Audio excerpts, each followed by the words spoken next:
Hi guys, this is Chika with borrowedDelights.com, and on this episode we are making my homemade donut holes. So in my bowl I have some flour, salt, baking powder, and to that I'm adding in some sugar and nutmeg. And using my wired whisk, I'm going to stir all these dry ingredients together to fully combine them. Next, I'm adding in 1 egg, about a teaspoon of pure vanilla extract, and 1 heaping cup of plain yogurt. I'm going to use my wired whisk to stir these ingredients into my flour, and then I'm just going to switch over to using my rubber spatula to finish incorporating everything together until it is nicely combined.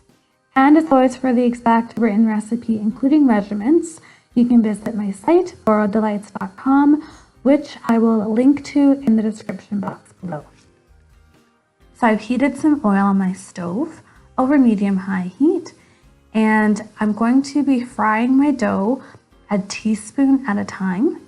And you're going to let the dough fry for about a minute to a minute and a half on the first side, and then flip it over and allow it to continue frying for about 30 seconds to a minute.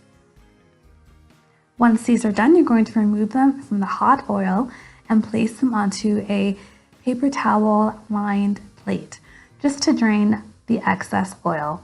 And I actually as well like to pat down the donut holes as well, just to remove as much excess oil as I can. Now, if you wanted to, you could totally go ahead and eat these as they are, plain, but I like to toss them in some powdered sugar, a couple at a time, or I also like to use just plain old granulated sugar. And if you wanted to make this sugar into a cinnamon sugar, go ahead and add a couple of teaspoons of cinnamon to this. And that's pretty much it. These donut holes are so addictive. They're so good. They are light and fluffy. So I really hope that you guys enjoy this recipe. Please let me know how they turn out for you in the comments section below. And if you haven't already done so, please be sure to subscribe to my channel so you do not miss out on any of the weekly recipe videos. I want to thank you guys so much for watching, and I'll see you in the next video.